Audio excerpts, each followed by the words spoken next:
Oui, donc dans le process qui consiste à ajuster consciemment la pensée-énergie, on a donc tout d'abord l'observation des mécanismes, donc la découverte du fonctionnement de la psyché, pourquoi l'ego se construit et comment il le fait, et la découverte que ça se passe pour tout le monde pareil, donc on peut déculpabiliser et puis lâcher du lest là-dessus.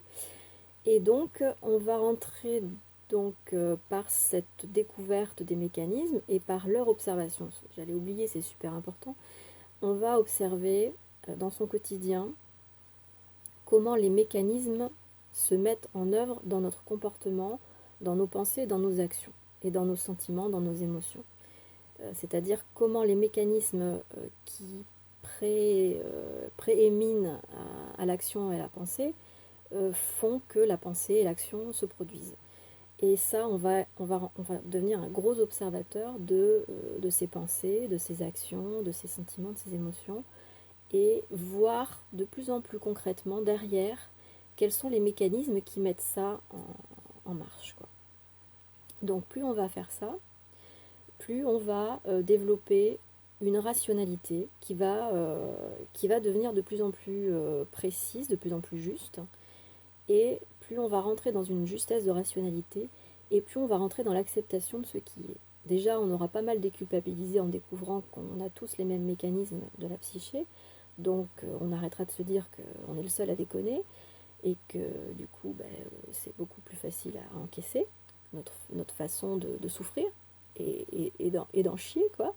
Donc, on va vraiment rentrer dans l'acceptation, avec la déculpabilisation, grâce à la rationalisation et la compréhension des choses telles qu'elles sont. Donc cette acceptation va permettre de faire baisser la soupape, la cocotte minute des émotions, qui en général surgissent les émotions quand on ne comprend pas et quand on ne maîtrise pas les choses.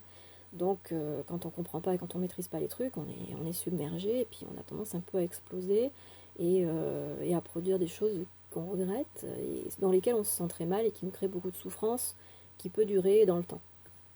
Voilà.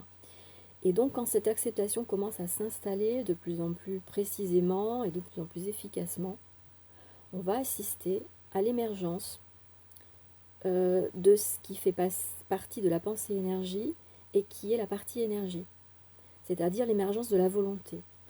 Et cette énergie, c'est en fait ce que nous sommes dès le départ, c'est-à-dire le corps dans sa psyché primale, c'est-à-dire avant que la pensée ne naisse, par la réflexion avec l'extérieur. La pensée et le langage naissent par la réflexivité extérieure avec soi. Donc, avant que ça ne naisse, avant que la pensée ne naisse, il y a tout d'abord l'énergie, c'est-à-dire le corps énergétique, atomique, cellulaire, tout ça, qui a lui-même une volonté, une programmation et un objectif à atteindre. Et donc cette volonté, elle a été effectivement étouffée par l'émergence de la pensée, qui d'abord était l'émergence extérieure, venant en nous et nous demander une production du corps pour produire un être qui correspond à ce que la société attend de la coopération des êtres. Donc, du coup, la volonté du corps, elle a été étouffée, donc c'est là qu'est né l'inconscient, et que s'est développé le conscient pour pouvoir être conforme aux attentes extérieures. Donc cette coupure de la pensée-énergie, en fait c'est une coupure de l'énergie, et l'énergie devient pensée-énergie, c'est-à-dire l'énergie c'est la conscience,